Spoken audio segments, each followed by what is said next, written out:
જય સ્વામિનારાયણ વિદ્યાર્થી મિત્રો,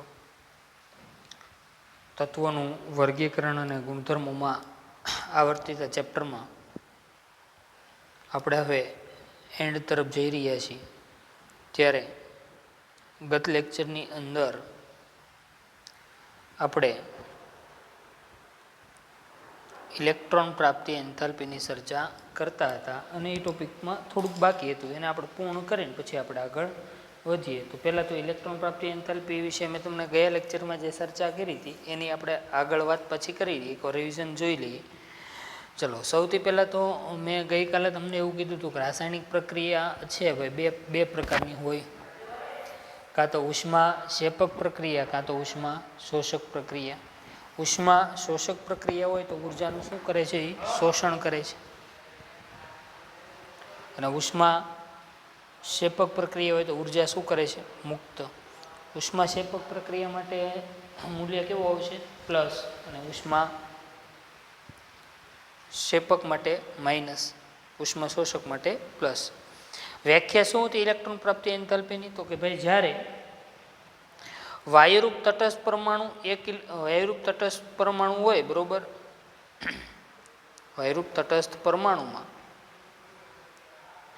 એક ઇલેક્ટ્રોન દાખલ થઈને ઋણાયન બને, એક ઇલેક્ટ્રોન દાખલ થઈને ઋણાયન બને ત્યારે થતા એન્થાલ્પીના ફેરફારને આપણે શું કહીએ છીએ, ઇલેક્ટ્રોન પ્રાપ્તિ એન્થાલ્પી કહીએ છીએ. ઇલેક્ટ્રોન પ્રાપ્તિ એન્થાલ્પીનું મૂલ્ય આપણને દર્શાવે છે કે કોઈ પણ પરમાણુ કેટલી સરળતાથી ઇલેક્ટ્રોન મેળવે છે. ઓકે, ઉદાહરણ તરીકે ક્લોરીન એક ઇલેક્ટ્રોન મેળવે એટલે ક્લોરાઇડ આયન બને. તો આની ઉપરથી આપણને ખબર પડી કે ક્લોરીને એક ઇલેક્ટ્રોન મેળવ્યો તો કેટલી ઉર્જા મુક્ત થઈ, જો અહીંયા 339 કિલોજૂલ પ્રતિ મોલ. પ્રક્રિયા ઉષ્મા શોષક છે કે ઉષ્મા શેપક?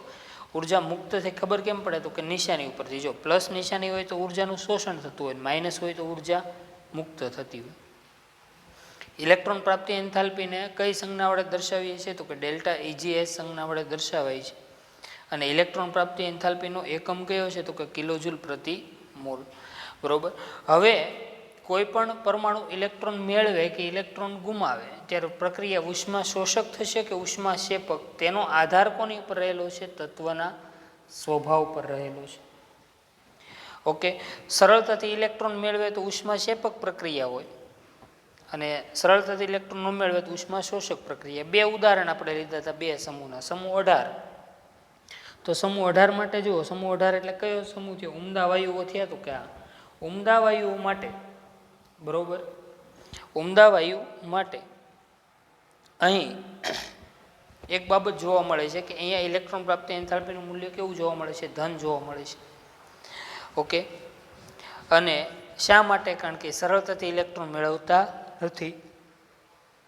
ઇલેક્ટ્રોન પ્રાપ્ત કરે, બરોબર, તો એને ઊંચા ઉર્જા સ્તરમાં ઇલેક્ટ્રોન દાખલ થાય, તેથી અસ્થાયી ઇલેક્ટ્રોનની રચના થાય એટલા માટે. જ્યારે સમૂહ 17 જુઓ, સમૂહ 17ની અંદર વાત કરો તમે તો સમૂહ 17માં ખાસ બાબતો, બરોબર, કે સમૂહ 17માં ઇલેક્ટ્રોન પ્રાપ્તિ એન્થાલ્પીના મૂલ્યો કેવા જોવા મળે છે તમને? ઋણ. એનું એક જ રીઝન છે કે સમૂહ 17 એક ઇલેક્ટ્રોન મેળવે તો કોના જેવો બની જાય? નજીકના નિષ્ક્રિય વાયુ, નજીકના નિષ્ક્રિય વાયુ ઓ જેવો બની જાય. એટલા માટે સમૂહ 17ના તત્વો સરળતાથી ઇલેક્ટ્રોન મેળવે. તો આ બે સમૂહના ઉદાહરણ દ્વારા આપણે જોયું કે જો તત્વના સ્વભાવ પર આધાર રાખે ઉષ્મા શોષક પ્રક્રિયા થશે કે ઉષ્મા શેપક પ્રક્રિયા થાય. ઓકે, ત્યારબાદ હવે આપણે આવર્તમાં અને સમૂહમાં વાત કરવાની છે, બરોબર. તો એમાં સૌથી પહેલાં મારે તમને સમૂહમાં વાત કરવી છે. સમૂહમાં ઇલેક્ટ્રોન પ્રાપ્તિ એન્થાલ્પીની આપણે આજે ચર્ચા કરવાની છે.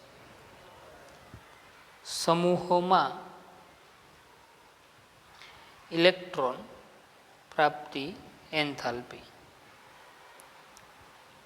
અત્યાર સુધી ભણાઈ ઉપરથી ક્યાં જાઓ? નીચે.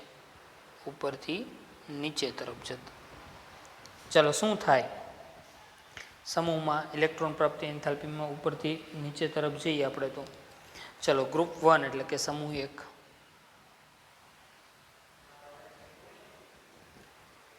એના માટે ઇલેક્ટ્રોન પ્રાપ્તિ એન્થાલ્પીના ડેલ્ટા EgH, બરોબર. ચલો, હાઇડ્રોજન, લિથિયમ, સોડિયમ, પોટેશિયમ,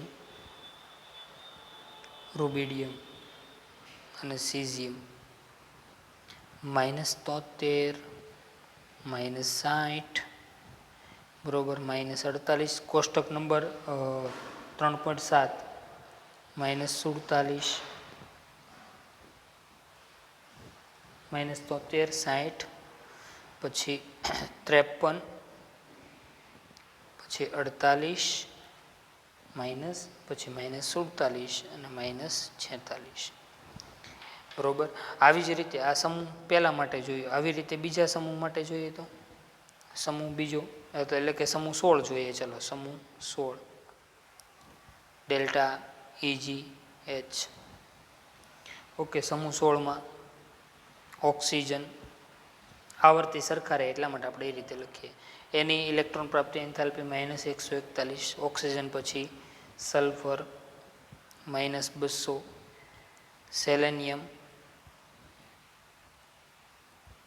-195, ત્યારબાદ ટેલુરિયમ -190, ત્યારબાદ પોલોનિયમ -174. ત્યારબાદ આપણે સમૂહ 17 જોઈએ. સમૂહ 17, ડેલ્ટા EgH. કાલે પણ જોયું હતું, આજે જોઈએ. ચલો, ફ્લોરિન -328, ક્લોરિન -349 કિલોજૂલ પ્રતિ મોલ, બ્રોમિન -325 કિલોજૂલ પ્રતિ મોલ, આયોડિન -295 કિલોજૂલ પ્રતિ મોલ અને એસ્ટેટિન -270 કિલોજૂલ પ્રતિ મોલ. ચલો, પછી સમૂહ 0 અથવા સમૂહ 18 પણ આપણે કહી શકીએ. સમૂહ 18, ડેલ્ટા EgH, હિલિયમ, નિયોન. હિલિયમની કેટલી છે તો કે +48, બરોબર. ત્યારબાદ નિયોન +116, આર્ગોન +96, ક્રિપ્ટોન +96, ઝેનોન +77 અને રેડોન +68. આ તો સમૂહ 18 તો એના મૂલ્ય કેવા છે? પોઝિટિવ છે. એટલે આ પ્રક્રિયા કેવી છે? ઉષ્મા શોષક છે તો કે હા. બાકીના ત્રણેય સમૂહ માટે કેવી પ્રક્રિયા છે? ઉષ્મા શેપક. હવે આપણે સમૂહની વાત કરવાની છે અહીંયા, કે સમૂહમાં ખરેખર શું થાય તો કે ભાઈ, સમૂહની અંદર આવર્તની આપણે ગયા વખતે વાત કરી હતી, બરોબર. આવર્તની આજ હું તમને રિપીટ કરાવું છું. જો જે આવર્તની આપણે ગયા લેક્ચરમાં ચર્ચા કરી હતી જરાક જોઈએ. આવર્તમાં શું થાય? જો આવર્તમાં ડાબી બાજુથી જમણી બાજુ તરફ જતા ઇલેક્ટ્રોન પ્રાપ્તિ એન્થાલ્પીનું મૂલ્ય ઓછા ઋણથી કેવું થાય છે? વધુ ઋણ. અહીંયા આવર્તમાં વાત કરું, જો આ પહેલો આવર્ત છે, આવર્તનો ક્રમ લખું તો આ પહેલો આવર્ત, આ બીજો, આ ત્રીજો, ચોથો, પાંચમો અને છઠ્ઠો. એમાંથી બીજા આવર્તની અંદર વાત, જો વચ્ચેના તત્વ નથી દર્શાવેલ, lithium, beryllium, boron, carbon, nitrogen, oxygen સીધું આવી ગયું, અને ફ્લોરિન અને નિયોન. તો બીજા આવર્તમાં તમે જુઓ તો લિથિયમ -60 થી લઈને કેટલું થયું? -141, ફ્લોરિનને ઓક્સિજન ને ફ્લોરિન -328. તો આવર્તમાં ડાબી બાજુથી જમણી બાજુ તરફ જાઓ તેમ મૂલ્ય ઓછા ઋણથી કેવું થાય? વધુ ઋણ. એટલે એનો અર્થ એવો થયો કે જેમ આવર્તમાં ડાબીથી તમે જમણી જાઓ છો તેમ ઇલેક્ટ્રોન મેળવવાના વલણમાં શું થાય છે? વધારો થાય છે, બરોબર. ઇલેક્ટ્રોન મેળવવાનું વલણ વધે એટલે કે ઋણાયન બનવાનું વલણ વધે. આપણે ભણેલા છીએ આવર્તમાં ડાબીથી ક્યાં જાવ? જમણી. તેમ ધાતુ ગુણધર્મ ઘટે, અધાતુ ગુણધર્મ વધે. એટલે એનો અર્થ એવો થયો કે ધાતુ ઇલેક્ટ્રોન મેળવતી નથી, બહુ ઇલેક્ટ્રોન ગુમાવે, ને અધાતુઓ ઇલેક્ટ્રોન મેળવે, બરોબર. એટલા માટે અહીંયા ઇલેક્ટ્રોન પ્રાપ્તિ એન્થાલ્પીનું મૂલ્ય ઓછા ઋણથી કેવું થતું જાય છે? વધુ ઋણ થતું જાય છે. ઓકે, એટલે સુધીની વાત કરી હતી. અને ત્યારબાદ એક બીજી બાબત એ છે કે આવર્ત માટે આપણે લખવું હોય તો આ રીતે લખી શકીએ કે આવર્તમાં ડાબી બાજુથી જમણી બાજુ તરફ જતા પરમાણવીય કદમાં ઘટાડો થતો જાય છે. તેથી ઇલેક્ટ્રોન પ્રાપ્ત કરવા સરળ બને છે. આમ ઇલેક્ટ્રોન પ્રાપ્તિ એન્થાલ્પી નું મૂલ્ય ઓછા ઋણથી વધુ ઋણ થતું જાય છે. ઇલેક્ટ્રોન પ્રાપ્તિ એન્થાલ્પીનું મૂલ્ય ઓછા ઋણથી કેવું થતું જાય છે? વધુ ઋણ થતું જાય છે. ઓકે, ચલો ત્યારબાદ આપણે આગળ વધીએ. હવે સમૂહની મારે તમને વાત કરવાની છે. સમૂહમાં ઉપરથી નીચે તરફ જાઓ તો શું થતું તમને જોવા મળે? તો સીધું સ્વાભાવિક દેખાય, ઓછું. -73 થી -46 મૂલ્યમાં શું થયું? ઘટાડો થયો. એટલે કે વધુ ઋણથી કેવું થયું? ઓછું ઋણ. આવર્ત કરતાં ઉલટું થયું. આવર્તમાં ઓછા ઋણથી વધુ ઋણ થાય છે. બરોબર. જો આપણે બે જ વસ્તુ લઈ લઈએ, આ બીજો આવર્ત લઉં, બીજા આવર્તમાં તમે જોઈ શકો અહીંયા, બરોબર, સમૂહ 18 ને ગણતા નથી કારણ કે નિષ્ક્રિય વાયુઓ છે. આવર્તમાં ડાબીથી જમણી જાઓ તેમ વધુ ઋણથી કેવું મૂલ્ય થાય? ઓછા ઋણથી કેવું થાય? વધુ ઋણ. અને સમૂહમાં ઉપરથી ક્યાં આવો? નીચે. તેમ શું થતું જોવા મળે? તો કે વધુ ઋણથી ઓછું ઋણ મૂલ્ય થતું જોવા મળે. એટલે કે ઉપરથી નીચે તરફ આવો એમ ઇલેક્ટ્રોન મેળવવાનું વલણ ઘટે છે. ઓકે, તો સમૂહમાં આપણે લખીએ તો કે સમૂહમાં ઉપરથી નીચે તરફ જતા, સમૂહમાં ઉપરથી નીચે તરફ જતા ઇલેક્ટ્રોન પ્રાપ્તિ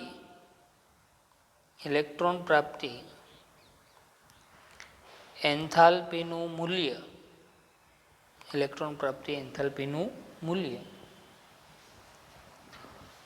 વધુ ઓછા ઋણથી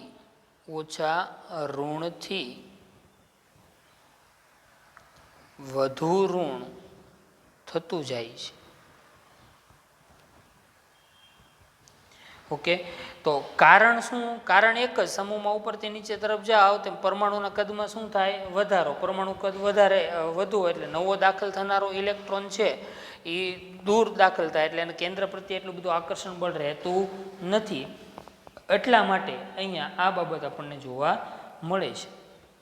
ઓકે, તો અહીંયા ખાસ યાદ રાખશું, સમૂહમાં ઉપરથી નીચે તરફ જતા પરમાણુનું કદ વધે, તેથી ઇલેક્ટ્રોન મેળવવાનું વલણ ઘટે. એટલે ઋણાયન બનવાનું એટલું બધું સરળ રહેતું નથી. એને ઇલેક્ટ્રોન મેળવવાની જરૂર નથી. ટૂંકમાં આપણે એવું કહી શકીએ, એનું વલણ ઘટતું જાય ઇલેક્ટ્રોન પ્રત્યેનું. જ્યારે આવર્તમાં ડાબીથી જમણી જતા તેમ ઇલેક્ટ્રોન મેળવવાના વલણમાં શું થતું હતું? વધારો. અહીંયા ઇલેક્ટ્રોન મેળવવાના વલણમાં શું થાય છે? ઘટાડો થાય છે. ઓકે, તો આ બાબત ખાસ ધ્યાન રાખશું અહીંયા. હવે જે મુદ્દો છે અગત્યનો, જો એવું જ થતું હોય તો તમને પ્રશ્ન થાય કે સાહેબ, તો અહીંયા તમે જુઓ સમૂહ 16 ને સમૂહ 17 બેની આપણે ચર્ચા કરીએ. બરોબર, સમૂહ 16 અને સમૂહ 17 આખા આવર્ત કોષ્ટકમાં સૌથી વધારે ઇલેક્ટ્રોન પ્રાપ્તિ એન્થાલ્પી ધરાવતું તત્વ કયું? તો કે ક્લોરીન. યાદ રાખશો, કયું તત્વ? ક્લોરીન. આખા આવર્ત કોષ્ટકમાં સૌથી વધારે ઇલેક્ટ્રોન, સૌથી સરળતાથી ઋણાયન કોણ બને? ક્લોરીન. ક્લોરીન એક સૌથી વધારે ઇલેક્ટ્રોન પ્રાપ્તિ એન્થાલ્પી એનું મૂલ્ય એનું છે. બરોબર, કયા આવર્તમાં આવેલું છે? ત્રીજા આવર્તમાં અને 17મા સમૂહમાં. યાદ રાખશો, MCQમાં પૂછી શકાય. હવે ફ્લોરીન ને ક્લોરીન જુઓ. આપણે હમણાં મેં તમને ભણાવ્યું કે સમૂહમાં ઉપરથી નીચે તરફ જાઓ તેમ ઇલેક્ટ્રોન પ્રાપ્તિ એન્થાલ્પીનું મૂલ્ય છે એ વધુ ઋણથી ઓછું ઋણ થાય. પણ અહીંયા તમે જોશો કે સાહેબ અહીંયા કંઈક લોચા રહી ગયા છે, જુઓ તો એ કે તમે, તો કે હા, સગી આંખે જોઈ શકાય કે ફ્લોરિન કરતાં ક્લોરિનની ઇલેક્ટ્રોન પ્રાપ્તિ એન્થાલ્પીનું મૂલ્ય વધી ગયું. આવું ન થવું જોઈએ, બરોબર. એનું કારણ શું એની આપણે ચર્ચા કરીએ. ફ્લોરિન ને ક્લોરિન. ફ્લોરિનનો પરમાણુ ક્રમાંક 9, ઇલેક્ટ્રોનની રચના સામાન્ય 2 7. આઈયુપીએસી લખું તો 1s2 2s2 2p5.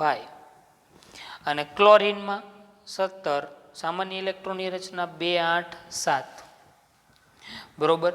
ક્લોરિન માટે ઇલેક્ટ્રોનની રચના લખું તો 1s2 2s2 2p6 3s2 3p5. તો અહીંયા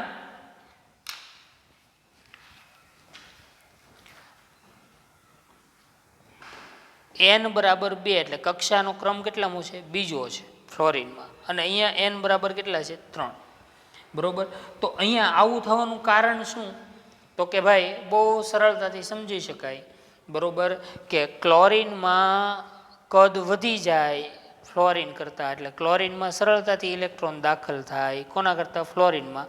અહીંયા ઇલેક્ટ્રોન ઇલેક્ટ્રોન વચ્ચેનું અપાકર્ષણ કેવું હોય? ઓછું. અહીંયા કેન્દ્રથી વધારે નજીક છે ફ્લોરિન, એટલે ઇલેક્ટ્રોન ઇલેક્ટ્રોન વચ્ચેનું અપાકર્ષણ વધારે. એટલે આપણે એટલું યાદ રાખવાનું, ફ્લોરિન કરતાં ક્લોરિન સરળતાથી ઇલેક્ટ્રોન મેળવે છે. એનું એક જ કારણ, ક્લોરિનમાં ત્રીજી કક્ષામાં ઇલેક્ટ્રોન દાખલ થાય છે, જ્યારે ફ્લોરિનમાં બીજી કક્ષામાં ઇલેક્ટ્રોન દાખલ થાય છે. ઓકે, એની આપણે અહીંયા ચર્ચા કરી. ત્યારબાદ આવું જ એક બીજું ઉદાહરણ ઓક્સિજન અને સલ્ફરનું લઈએ. ચલો, ઓક્સિજનની ઇલેક્ટ્રોનની રચના 1s2 2s2 2p4 અને સલ્ફરની 1s2 2s2 2p6 3s2 3p4. તો ઓક્સિજન ને સલ્ફરમાં, ઓક્સિજનમાં n બરાબર 2 અને સલ્ફરમાં n બરાબર 3. સલ્ફરમાં ઇલેક્ટ્રોન ત્રીજી કક્ષામાં દાખલ થાય, ઓક્સિજનમાં બીજી કક્ષામાં. તો કેન્દ્રથી વધારે નજીક કઈ કક્ષા છે? 2p. તો એમાં ઇલેક્ટ્રોન ઇલેક્ટ્રોન વચ્ચેનું અપાકર્ષણ વધશે. કોના કરતાં? સલ્ફર કરતાં. એટલા માટે સલ્ફરમાં ઇલેક્ટ્રોન સરળતાથી દાખલ થાય છે. એટલા માટે સલ્ફરની ઇલેક્ટ્રોન પ્રાપ્તિ એન્થાલ્પીનું મૂલ્ય ઓક્સિજનની ઇલેક્ટ્રોન પ્રાપ્તિ એન્થાલ્પીના મૂલ્ય કરતાં કેવું છે? વધુ ઋણ છે. આ બાબત ખાસ ધ્યાન રાખશું. તો ઓક્સિજન અને ફ્લોરિનની ઇલેક્ટ્રોન પ્રાપ્તિ એન્થાલ્પીનું મૂલ્ય તેમના સમૂહમાં તેમની પછી આવેલા તત્વો કરતાં કેવું છે? ઓછું ઋણ. તો ઓક્સિજન ને ફ્લોરિનમાં ખરેખર કેવું હોવું જોઈએ? સલ્ફર ને ક્લોરિન કરતાં કેવું હોવું જોઈએ? વધુ ઋણ હોવું જોઈએ. પણ આમ થવાનું કારણ એ છે કે ઓક્સિજન ને ફ્લોરિનમાં ઇલેક્ટ્રોન જ્યારે દાખલ થાય, નવો ઇલેક્ટ્રોન, તો બીજી કક્ષામાં આવે અને તેથી એને નવો ઇલેક્ટ્રોન આવ્યો એને અપાકર્ષણ થાય, બરોબર. ઇલેક્ટ્રોન અગાઉથી હાજર આ ઇલેક્ટ્રોન છે એની શું થાય? અપાકર્ષણ વધારે થાય. ઓકે, જ્યારે ક્લોરિન અને સલ્ફરમાં શું થાય? તો કે ત્રીજી કક્ષામાં ઇલેક્ટ્રોન દાખલ થાય, એટલે કદ મોટું થઈ જાય, એટલે બધાને હરવા ફરવાની જગ્યા મળી રહે બધા ઇલેક્ટ્રોનને, એટલે ઇલેક્ટ્રોન ઇલેક્ટ્રોન વચ્ચેનું અપાકર્ષણ ઓછું થાય, બરોબર. એટલા માટે કોનામાં અપાકર્ષણ ઓછું? ઇલેક્ટ્રોન ઇલેક્ટ્રોન અપાકર્ષણ ઓછું, અપાકર્ષણ ઓછું. તો કે સલ્ફર અને ક્લોરિનમાં. અને કોના વધારે? તો કે ઓક્સિજન અને ફ્લોરિન. એટલા માટે સલ્ફર ને ક્લોરિનની ઇલેક્ટ્રોન પ્રાપ્તિ એન્થાલ્પીનું મૂલ્ય ખરેખર ઓછું હોવું જોઈએ ઓક્સિજન ને ફ્લોરિન કરતાં, પણ કેવું જોવા મળે છે? વધારે જોવા મળે છે.